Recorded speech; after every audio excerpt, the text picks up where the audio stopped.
Topic शुरू करने से पहले मैं बता दूं, इस चैप्टर में कुल मिला के 9 पॉइंट्स हैं जो हमने पढ़े। धीरे धीरे इन सभी पॉइंट्स की मैं चर्चा करूंगा। 9 पॉइंट्स हैं टोटल। ये मैंने लिस्ट दे दी आपको। ये आपके लिए महत्वपूर्ण कब होगी? जब चैप्टर पूरा हो। जब भी आप चैप्टर रिवाइज करेंगे तो आप देख लेंगे कि ये 9 पॉइंट्स आपको याद हैं कि नहीं।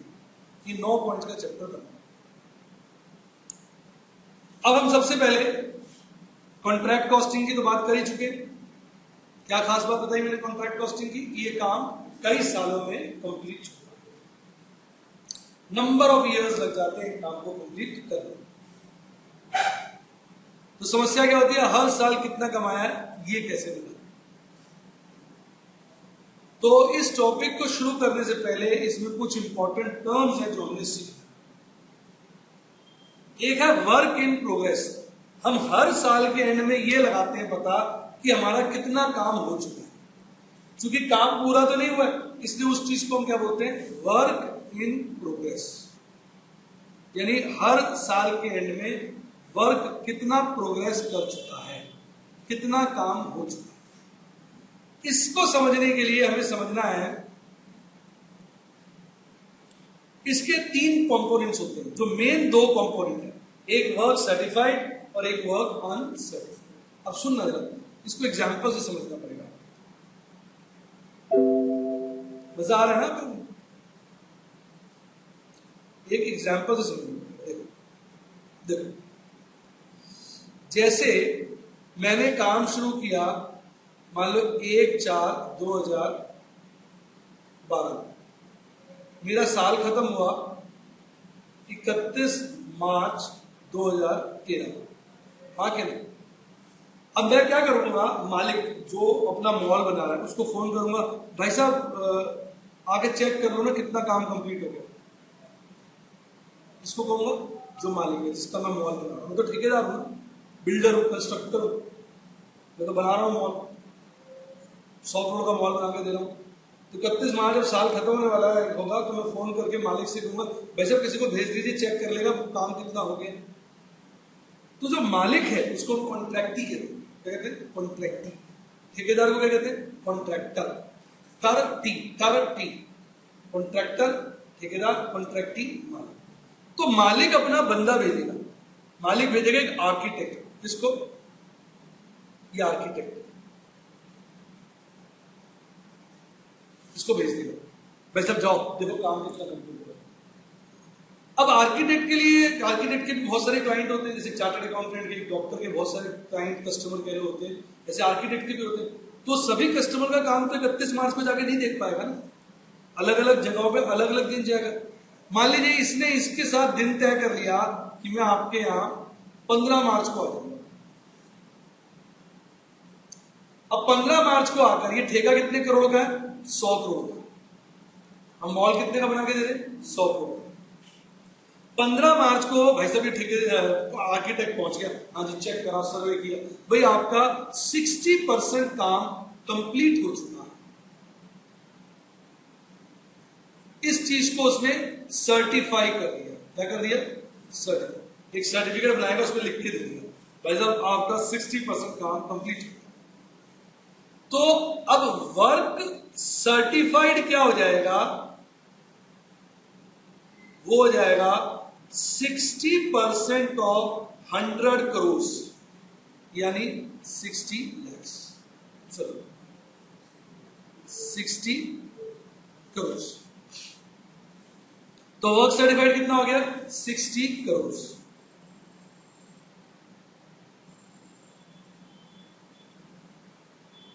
वर्क सर्टिफाइड का मतलब समझ में आ गया?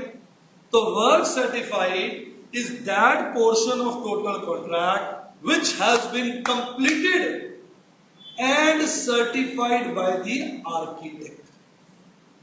कंप्लीट तो हो गया बेटे, पर आर्किटेक्ट, जैसे हम सीए जो है हम अकाउंट्स के मास्टर है, ऐसे आर्किटेक्ट क्या होता है? कंस्ट्रक्शन का मास्टर होता है, वही बताइएगा वही कितना % काम कंप्लीट। डॉक्टर किसका होता है? बीमारी का मास्टर होता है, हर फील्ड का अपना मास्टर होता है। तो आर्किटेक्ट जो सर्टिफाई कर जाएगा वो वर्क सर्टिफाइड।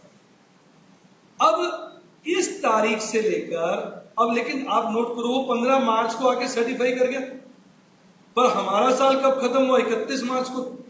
तो इस दौरान हम कुछ काम तो करेंगे, हाँ के ना? तो इस दौरान जो हम वर्क करते हैं, किस दौरान? सर्टिफाइड डेट से लेकर ईयर एंड तक। बच्चे रिपीट कर दें, सर्टिफाइड डेट से लेकर ईयर एंड तक जो वर्क करते हैं, जो उसकी कॉस्ट होती है उस काम की, जितना काम हुआ उसकी जो कॉस्ट होती है उसको बोलते हैं वर्क अनसर्टिफाइड। आगे बात सुन। तो वर्क अनसर्टिफाइड इज दैट, फिर सुनिए, work uncertified is the cost of that work which is done from date of certification till year end. उसकी cost cost cost cost cost cost cost cost याद रखना, ये cost पे होता है। किस पे होता है? कॉस्ट। और ये वाला जो सर्टिफाइड होता है ये सेलिंग प्राइस पे,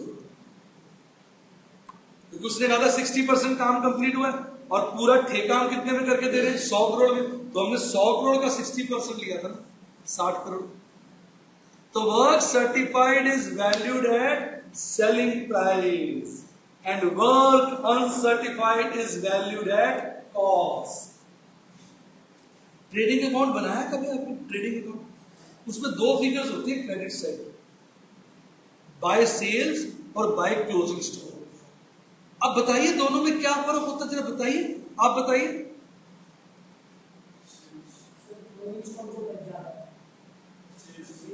जो बिक जाता है, सेल्स होता है जो माल बिक गया, और क्लोजिंग स्टॉक जो बन गया पर बिका नहीं है।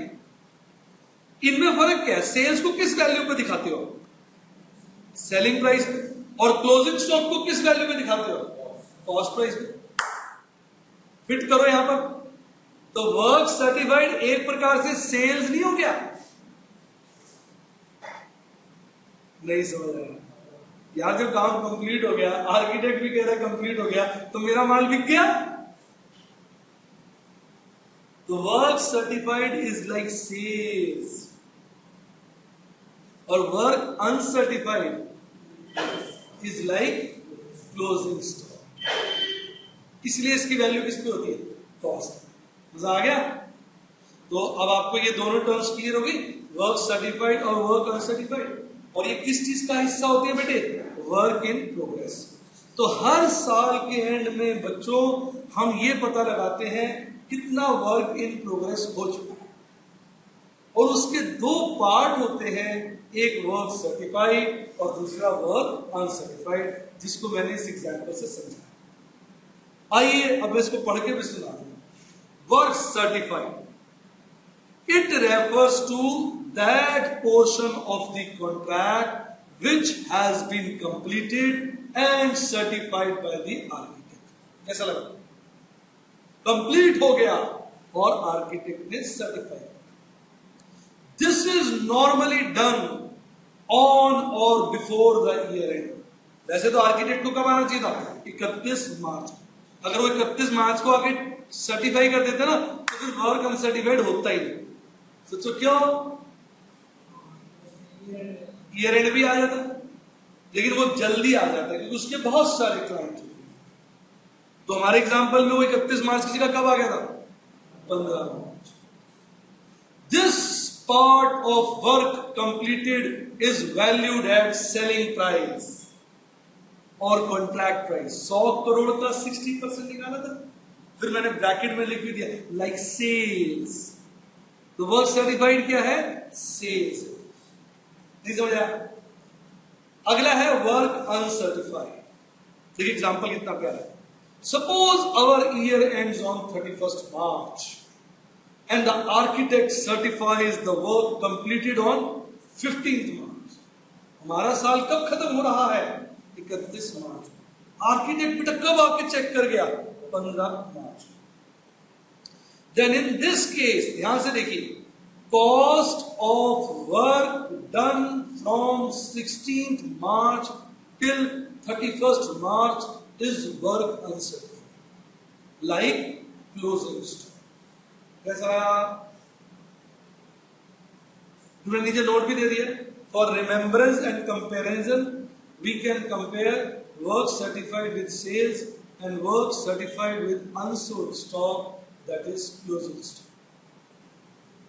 मजा आ गया. दो इसके मेन कंपोनेंट, पर एक तीसरा कंपोनेंट भी है जिसको हम बोलते हैं अनरियलाइज्ड प्रॉफिट. जब हम अपना कॉन्ट्रैक्ट अकाउंट बनाते हैं, जैसे ट्रेडिंग पीरियड बनाते हैं ना, इस तरह से एक अकाउंट बनाते हैं, कॉन्ट्रैक्ट अकाउंट. क्या बनाते हैं? क्या बनाते हैं? शर्माओ नहीं, क्या बनाते हैं? कॉन्ट्रैक्ट. और हमारा ये सरप्लस आ जाता है. क्या आ जाता है? सरप्लस. मान लो ये आ गया हमारा 10 लाख, पर हम डरते हैं. डर बड़ी महान चीज है. हम डरते हैं. क्यों डरते हैं? हम सोचते हैं काम कंप्लीट थोड़ी हुआ. काम कंप्लीट थोड़ी हुआ. काम कंप्लीट थोड़ी हुआ. कल को हो सकता है घाटा लग जाए. तो हम पूरे सरप्लस को प्रॉफिट एंड लॉस में ले जाते हुए डरते हैं. पूरे सरप्लस को प्रॉफिट एंड लॉस में ले जाते हुए डरते हैं. हम इसके एक हिस्से को प्रॉफिट एंड लॉस में ले जाते हैं. यहां प्रॉफिट एंड लॉस को हम बोल देते हैं सीपीएल. क्या बोल देते हैं? सीपीएल. सीपीएल होता है कॉस्टिंग प्रॉफिट एंड लॉस. क्या होता है? सिर्फ प्रॉफिट एंड लॉस बोल दो वो भी चलेगा. सीपीएल बोल दो तो अच्छा लगेगा. Costing profit and loss. तो डर के माने हमने केवल मान लीजिए 4 लाख रुपए प्रॉफिट एंड लॉस में लिए. इस 4 लाख को हम बोलते हैं रियलाइज्ड प्रॉफिट. क्या बोलते हैं?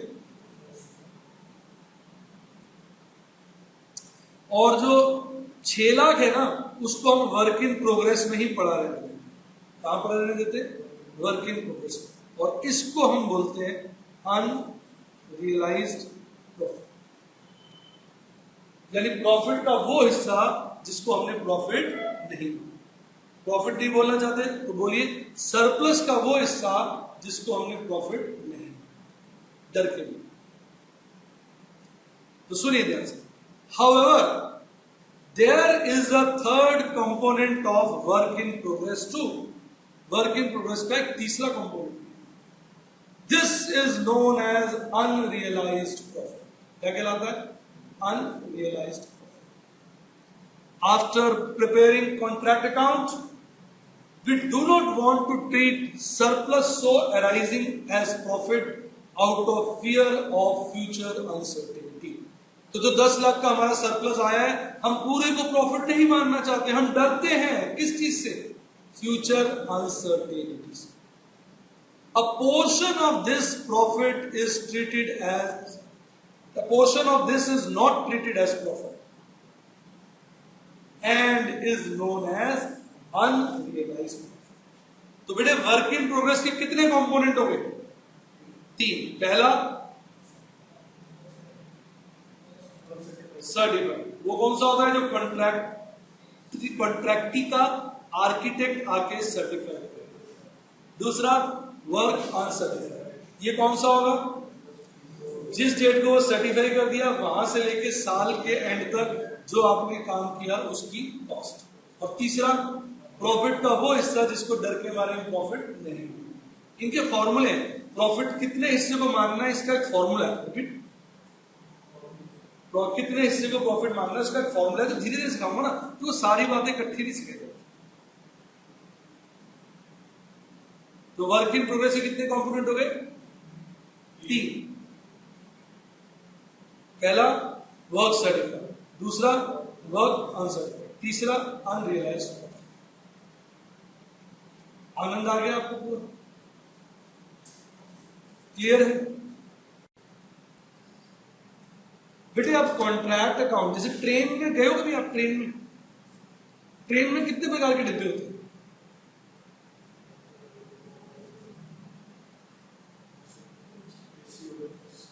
नहीं, एसी फर्स्ट क्लास के पॉइंट ऑफ व्यू से नहीं. वैसे कितने प्रकार के डिब्बे होते हैं? एक बार में क्या होता है कि ट्रेन में ना मीटिंग चल रही होती है. ट्रेन के ऊपर होता क्या था कि ट्रेन के ना आखिरी डब्बे में चोरी हो जाती है, ट्रेन के आखिरी डब्बे में चोरी हो जाती है। तो भाई सब समस्या से लोग बड़े परेशान थे, बड़े जूझ रहे थे कि भाई क्या करें, आखिरी डब्बे में चोरी हो गई। तो मीटिंग चल रही थी, तो उसमें हम आप जैसा मेरे जैसा भला आदमी था, उसने कहा इसमें दिक्कत ही क्या है, ट्रेन के आखिरी डब्बे में चोरी होती है ना, आप आखिरी डब्बा हटा दो, समस्या का समाधान हो गया कि नहीं हो गया? कैसे हो गया? तो फिर उससे पहले वाला आखिरी हो जाएगा। समस्या का समाधान थोड़ी हुआ, ट्रेन का आखिरी डब्बा थोड़ी हट सकता, आखिरी हटाओगे तो उससे पहले वाला आखिरी हो जाएगा, छोड़ दे तो आखिरी डब्बे में कर दिए चोरी। तो ट्रेन में 3 तरह के डब्बे होते हैं, एक पहला, एक आखिरी, बाकी बीच के। पहले डब्बे की खूबी क्या होती है, उसके आगे डब्बा नहीं होता, पीछे डब्बे होते हैं। आखिरी डब्बे की खूबी क्या होती है, उसके पहले डब्बे होते हैं, पीछे डब्बा नहीं होता। और बीच के डब्बों की खूबी क्या होती है, आगे डब्बा, पीछे डब्बा। बच्चे सोच रहे होंगे सर ये ट्रेन क्या सिखा रहे हैं यहाँ पर। अब समझो, फर्स्ट ईयर जो होता है उसमें ना काम शुरू हुआ होता है, तो फर्स्ट ईयर के शुरू में वर्क इन प्रोग्रेस नहीं होता, उसके एंड में वर्क इन प्रोग्रेस होता है। और सेकेंड और सब्सीक्वेंट ईयर जो बीच वाले ईयर है, उनके शुरू में भी वर्क इन प्रोग्रेस होगा और एंड में भी वर्क इन प्रोग्रेस होगा। दिमाग लगाओ। और जो आखिरी डिब्बा है, उसके आखिरी साल है, उसके शुरू में वर्क इन प्रोग्रेस होगा, आखिरी में वर्क इन प्रोग्रेस नहीं होगा। मैं एग्जांपल से समझाता हूं। देखो, ये मेरा स्टार्टिंग है, काम स्टार्ट किया, 1 साल बीत गया, 1 ईयर, ठीक, मेरा 40% काम कंप्लीट हो गया।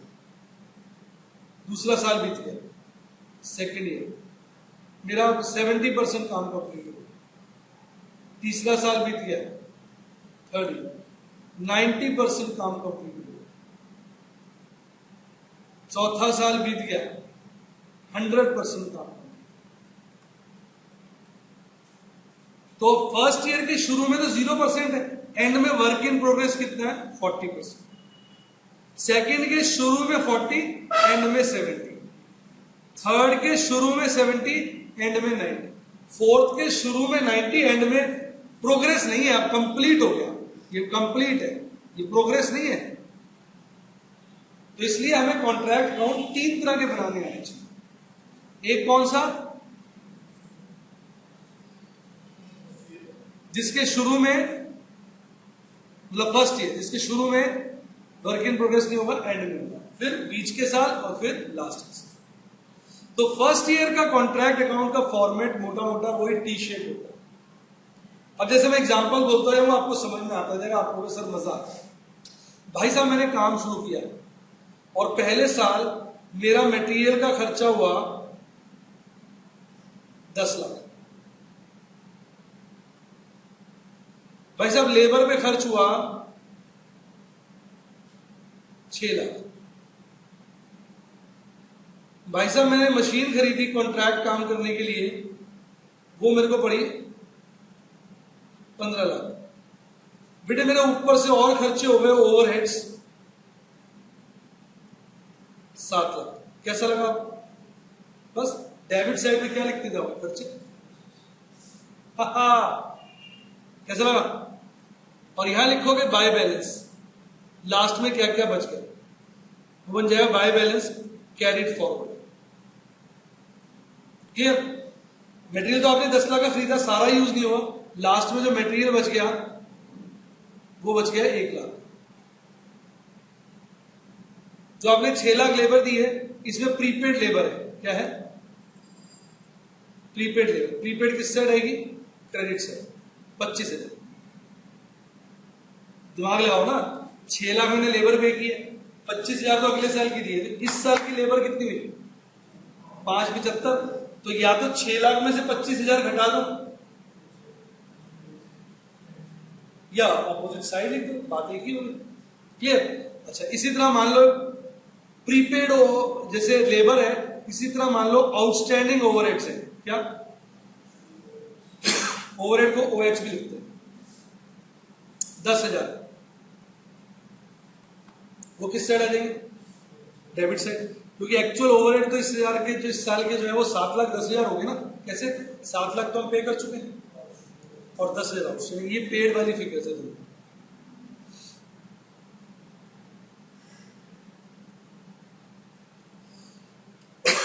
अब जो डेप्रिसिएशन है वो 10% डेप्रिशिएट होती है, सॉरी जो मशीन है वो 10% डेप्रिशिएट होती है। तो मशीन की लास्ट की वैल्यू क्या हो जाएगी?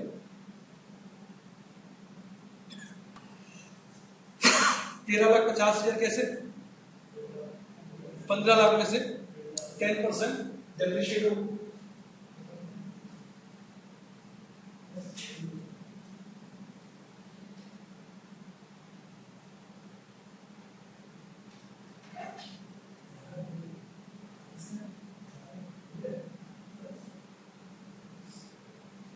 चलिए, तो 15 लाख की मशीन थी, 10% डेप्रिशिएट हो गया, कितने की रहेगी? 13.5। कैसा लगा? अब आर्किटेक्ट आया, उसने चेक किया और हमें सर्टिफिकेट दे दिया कि हमारा काम 40 लाख का क्या हो गया? सर्टिफाइड। मान लो ठेका 1 करोड़ का है, कितनी है? तो सर्टिफाइड क्या है? 40%। पर वो आया था साल खत्म होने से पहले। उसके जाने के बाद जो हमने काम किया उसकी जो कॉस्ट है मान लो वो है 50। बन गया कि नहीं बन गया पूरा कॉन्ट्रैक्ट अकाउंट? डेबिट साइड पे सारे खर्चे, क्रेडिट साइड पे जो खर्चे बच गए, क्लोजिंग स्टॉक क्या है? अनसर्टिफाइड। सेल्स क्या है? सर्टिफाइड। और डेबिट साइड पे आपका सरप्लस आ जाएगा, यानी जो आपकी टोटल कमाई है। देखना कितना आ रहा है।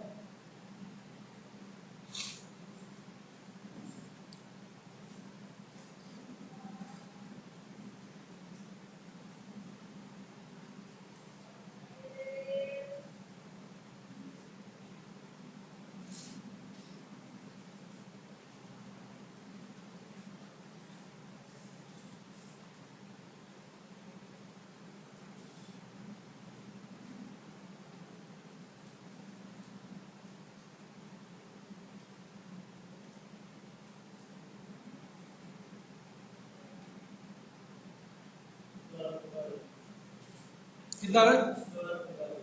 17,15,000। देखना यही आ रहा जी। अब ये सरप्लस आ गया, कितना आ गया? 17,15,000। अब हम कुछ हिस्से को तो प्रॉफिट मान लेंगे, उसका फॉर्मूला है जो थोड़ी देर बाद सिखाएंगे। ये वाला कौन सा प्रॉफिट खिलाएगा? कौन सा? रियलाइज्ड। और कुछ हिस्सा क्या रहेगा? वर्क इन प्रोग्रेस में पड़ा रहेगा। क्या खिलाएगा? अनरियलाइज्ड। तो रियलाइज मान लो इसमें से कितना है? 6 लाख। तो अनरियलाइज कितना हो जाएगा? 11,15,000। बताओ समझ में आया? आया कॉन्ट्रैक्ट में समझ? आइए मैं एक बार फिर बोलता हूं, आपको अच्छा लगेगा। डेबिट साइड पे खर्चे, क्रेडिट साइड पे इनकम। डेबिट साइड पे खर्चे, क्रेडिट साइड पे इनकम। मैंने धंधा शुरू किया बिल्डिंग बनाने का, पहले साल मेरा मटेरियल लगा 10 लाख का, लेबर को मैंने पे किया 6 लाख, मशीन मैंने खरीदी 15 लाख, ओवरहेड्स मैंने पे किए 7 लाख। सारे खर्चे दिखा रहे। अब जितने भी खर्चे आउटस्टैंडिंग है वो डेबिट साइड पे आ जाएंगे टू बैलेंस के अंदर, और जितने भी खर्चे प्रीपेड है वो क्रेडिट साइड पे आ जाएंगे बाय बैलेंस। क्रेडिट साइड पे एसेट्स आएंगी, डेबिट साइड पे लायबिलिटीज। आउटस्टैंडिंग क्या होते हैं? लायबिलिटी, वो खर्चों में ऐड होने चाहिए इसलिए डेबिट साइड पे दिखा दिए। प्रीपेड क्या होते हैं? एसेट्स, वो खर्चों में से लेस होनी चाहिए, लेस करने की जगह कहां दिखा दिया उसको? Credit side. समझ आ गया? साल के एंड में 1 लाख का मटेरियल बच गया, जो 6 लाख लेबर दी उसमें से 25,000 प्रीपेड है, मशीन पे 10% डेप्रिसिएशन है, 15 लाख की मशीन 10% 1.5 लाख से घिस गई तो कितने की बच गई? 13,50,000। डेबिट साइड पे आपने मशीन दिखाई 15 लाख, क्रेडिट साइड पे दिखाई 13.5। ऑल्टरनेटिवली आप क्या कर सकते हो? डेबिट साइड पे टू डेप्रिसिएशन दिखा दो 1.5 लाख। बात क्या हो जाएगी? सेम।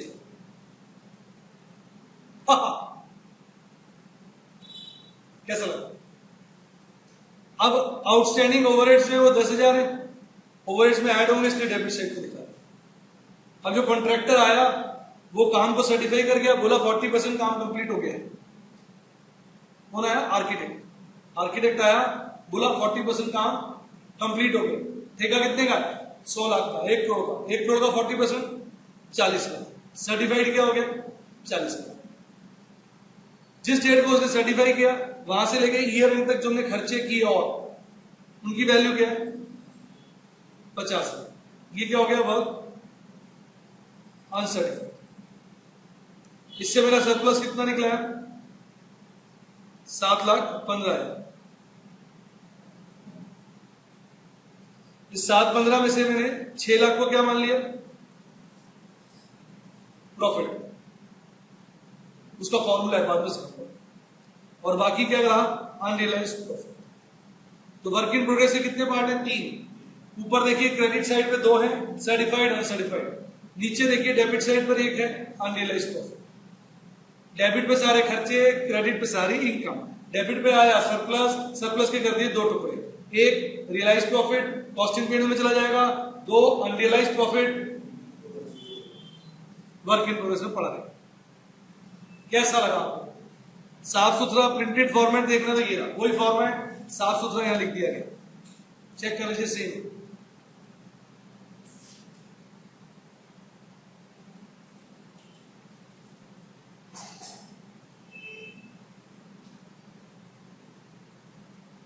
वही है ना?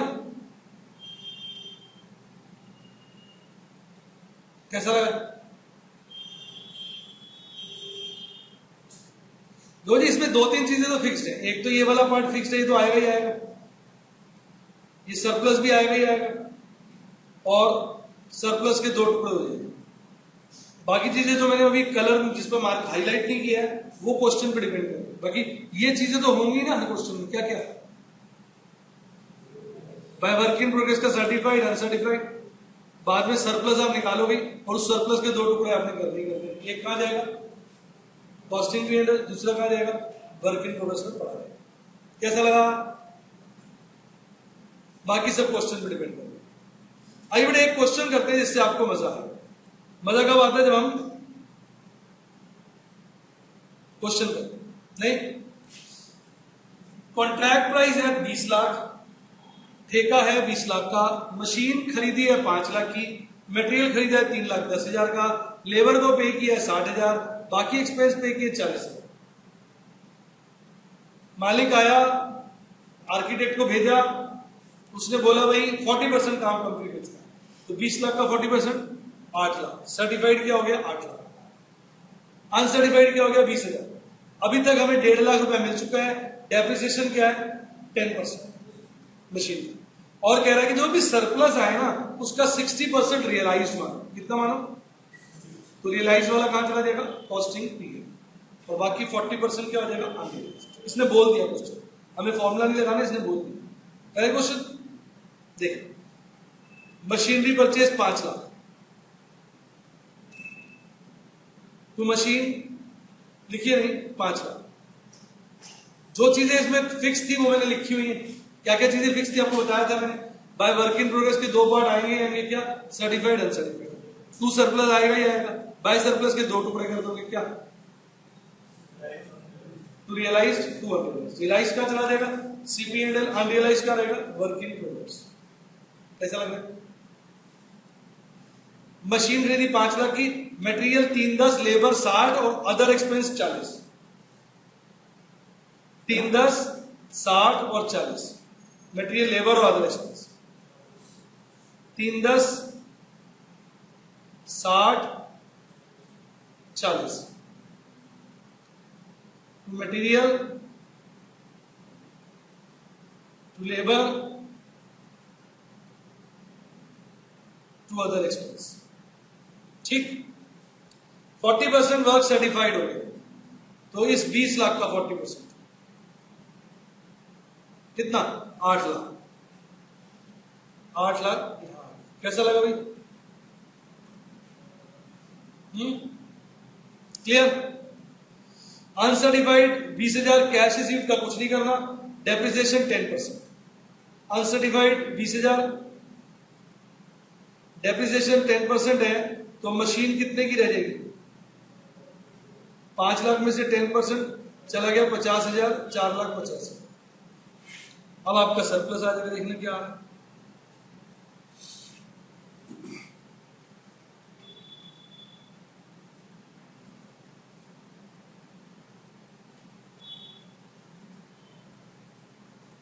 ऐसा लगा बेटा?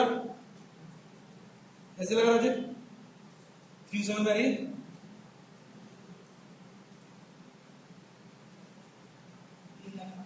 कितना?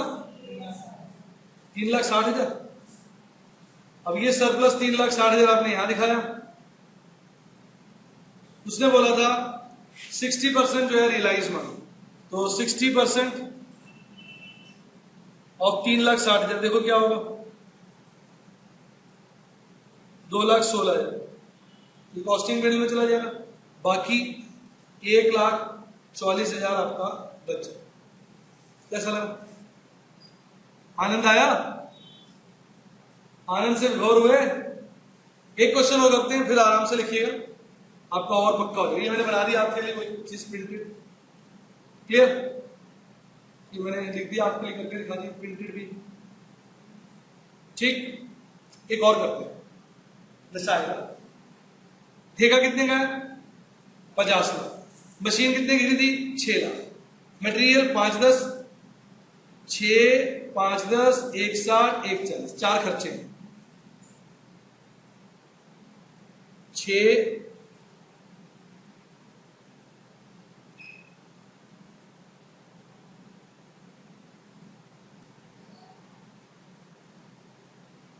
ठीक, 6, 5-10, 1,60, 1,40। मैं 2 करा रहा हूं जरा माइंड में ना, पहले में थोड़ा थोड़ा क्लियर होगा, दूसरे में एकदम क्रिस्टल क्लियर।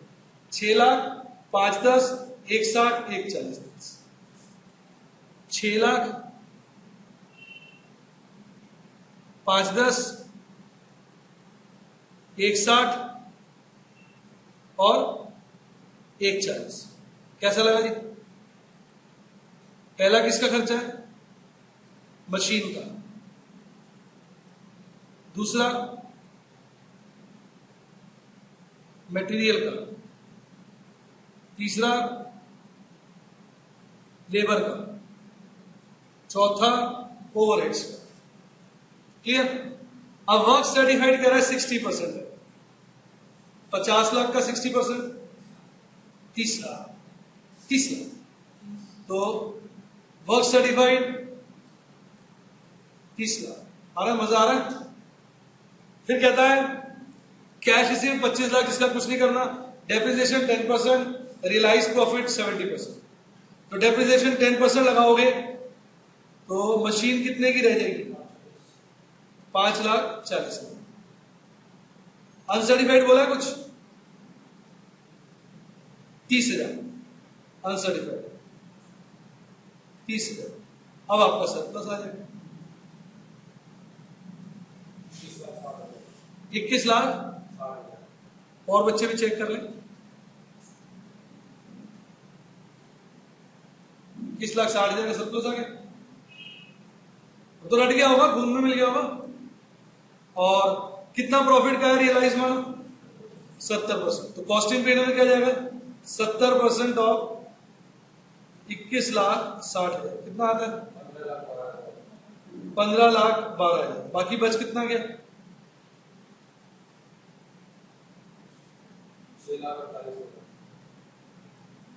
6 लाख